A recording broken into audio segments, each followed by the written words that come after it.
global headlines force us to confront a defining question of our time. Who gets heard and who is silenced, and for how long? From rising gun violence and acts of terror to covert warfare and long-buried crimes, power continues to shape whose stories surface and whose suffering is ignored.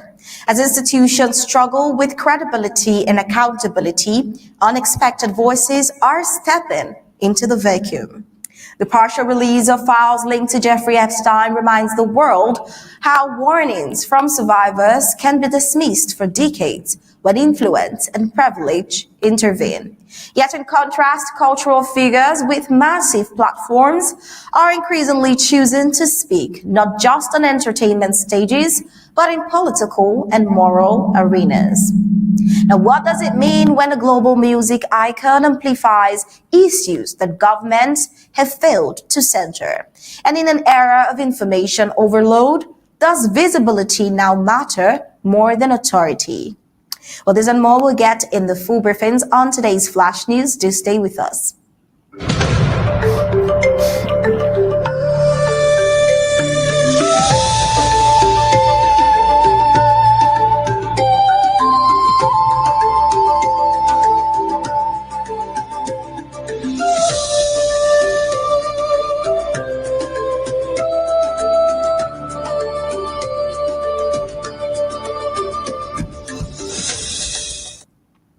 A deadly mass shooting at a tavern on the outskirts of Johannesburg in the early hours of Sunday has once again exposed South Africa's long-running struggle with violent crime and the unchecked circulation of illegal firearms.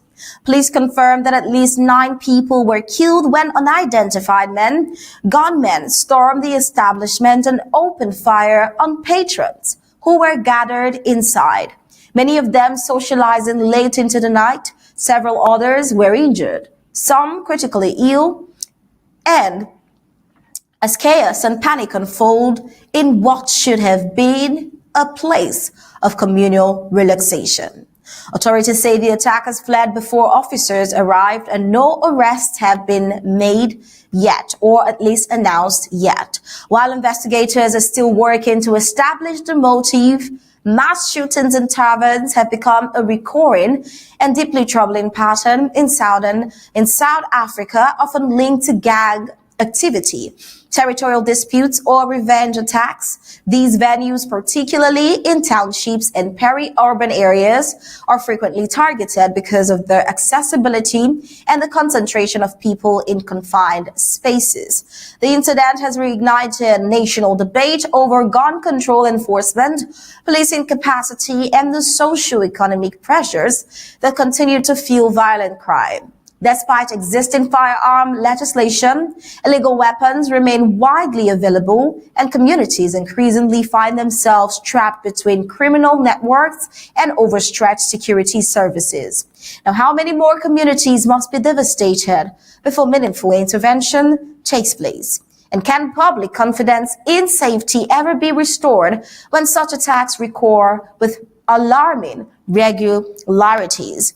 Well, away from South Africa and now on to Australia, where a similar incident took place a few days ago. Fresh details released by Australian authorities have revealed the chilling extent of preparation behind the mass shooting at Sydney's Bondi Beach, an attack that killed 15 people and marked the nation's deadliest mass shooting in nearly 3 decades. Police say the 2 suspects, father and son, Sajid Akram and Navid, engaged in months of tactical training in remote areas of New South Wales, where images show them firing shotguns and rehearsing attack scenarios away from public view. Investigators allege the pair meticulously planned the assault, and propaganda material, including compiling weapons, explosives, as well as this propaganda materials, which included an alleged video manifesto linked to the Islamic State, ISIS.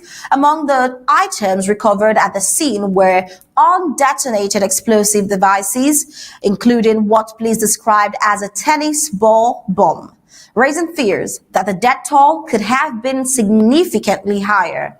Authorities say the suspect specifically targeted a Hanukkah event at Bondi Beach, turning the religious celebration into a scene of mass casualty violence. In the days following the attack, thousands of mourners gathered at the iconic beach front under heavy police presence to mark 1 week since the killings. Prime Minister Anthony Albanese issued a formal apology to Australia's Jewish community, acknowledging the fear and trauma triggered by the targeted nature of the attack, and pledged tougher laws to confront extremism and anti-Semitism. While Australia already maintains some of the world's strictest gun laws, the case has prompted urgent questions about radicalization, pathways, online propaganda, and the limits of existing counter-terrorism frameworks. If such an attack could be planned over months without detection, what gap remains in intelligence and community monitoring? And how can governments confront ideological violence without eroding democratic freedoms they seek to protect? Well, that's a tough one there, but until we get more updates on that, we'll be headed on to the news with the United States Justice Department's partial release of files linked to Jeffrey Epstein, which has brought renewed attention to the long-standing allegations against the late financier, while marking a deeply personal moment of validation for survivor Maria Farmer and her sister Annie. The sisters have maintained for years that Maria filed one of the earliest formal complaints against Epstein in the 1990s, long before his crimes became widely known or publicly acknowledged. The newly released documents have reinforced claims that warnings about Epstein's abuse were raised decades ago, yet failed to prompt decisive action from authorities. For survivors, the disclosures represent more than historical records. They are evidence of systemic failures that allowed a powerful individual to evade accountability while continuing to exploit vulnerable victims. Maria Farmer has described the release as a partial triumph, though one shadowed by the knowledge that earlier intervention could have prevented immense harm. The revelation has reignited public outrage and scrutiny over the role of law enforcement, prosecutors, and elite institutions that intersected with Epstein's world. Why were early complaints sidelined, and who benefited from the silence that followed? As more files come to light, survivors and advocates are demanding not only transparency, but accountability, a reckoning that goes beyond Epstein himself to examine the structures that enabled decades of abuse. And with the Russia-Ukraine war, we see that in Moscow, a car bomb attack in southern Moscow specifically has killed Lieutenant General Vanil Servarov, who was 56, the head of the Russian General Staff's training department, in one of the most high-profile assassinations of a senior military figure in recent months. Russian investigators say an explosive device was planted beneath Servarov's parked car, detonating as he approached or entered the vehicle. The blast killed him instantly, sending shockwaves through Russia's security establishment. While Ukrainian authorities have not commented on the incident, Russian investigators are examining whether the assassination may be linked to Ukrainian special forces, reflecting Moscow's growing concern over what it views as an expanding campaign of targeted strikes far from the battlefield. The Kremlin confirmed that President Vladimir Putin had been briefed on the killing, underscoring its significance at the highest levels of government.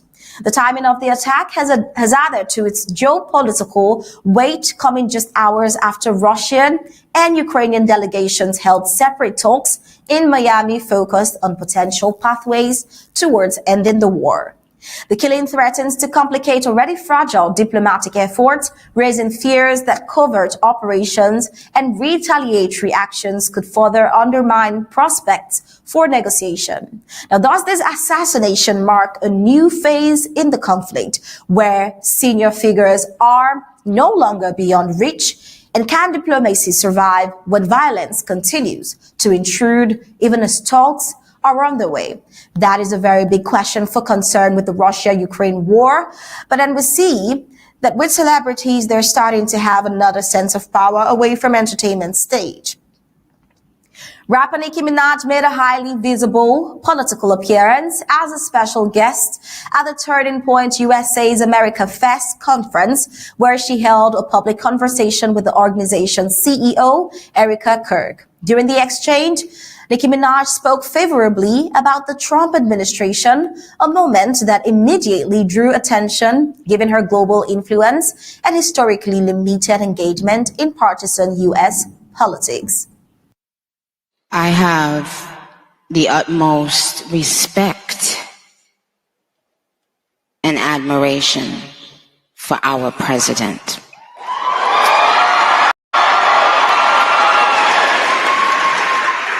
He has, I don't know if he even knows this, but he's given so many people hope that there's a chance to beat the bad guys and to win and to do it with your head held high and your integrity intact.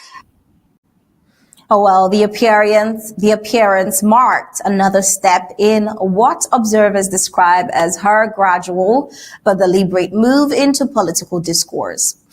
Minaj's political presence has not emerged overnight. We see that in recent times, she has increasingly used her platform to raise awareness on global human rights issues, notably speaking out about the killing of Christians in Nigeria, a crisis often described by advocacy groups as a genocide, but one that receives limited, sustained international attention.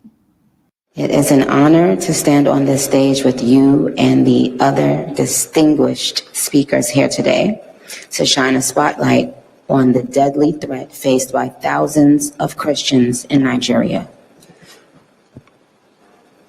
I would like to thank President Trump for prioritizing this issue and for his leadership on the global stage and calling for urgent action to defend Christians in Nigeria, to combat extremism, and to bring a stop to violence against those who simply want to exercise their natural right to freedom of religion or belief. Oh, well, her initial comments surfaced on social media where she questioned global silence on the violence. That advocacy later escalated to international forums, including remarks connected to the United Nations, signaling a shift from online commentary to structured global engagement. Her appearance at a politically charged conservative gathering underscores the growing role of celebrities in shaping political narratives, particularly on issues that mainstream diplomacy has struggled to alleviate. Supporters argue that Minaj's voice draws attention to neglected crises and mobilizes audiences otherwise disengaged from foreign policy debates. Critics, however, question whether celebrity advocacy risks oversimplifying complex geopolitical issues or blurring the line between humanitarian concern and political alignment. Now, when cultural icons step into ideological spaces, do they amplify truth or polarize discourse further? And in an era where attention is power, can celebrity-driven advocacy succeed where traditional diplomacy has failed? But then that is a question we hope the coming days gives us clarity on. But then as today's stories show, the world is navigating a fragile crossroad where violence persists, truth emerges late, and influence is being redefined. From the bloodshed in Johannesburg and the terror at Bondi Beach to the shadows of war reaching Moscow and survivors still demanding justice decades after abuse. The consequences of silence remain devastating. Yet the growing political engagement of figures like Nicki Minaj highlights a shift in global discourse, one where celebrity platforms are increasingly used to spotlight crises long ignored, including the killing of Christians in Nigeria. Whether this marks progress or further polarization remains an open question. But one truth is clear: when institutions fail to act, others will step forward to fill the void. The question is now not just who speaks, but who listens and what is done once the truth is actually heard. Well, this has been the Flash News. I remain Star Smart. Thank you for joining in.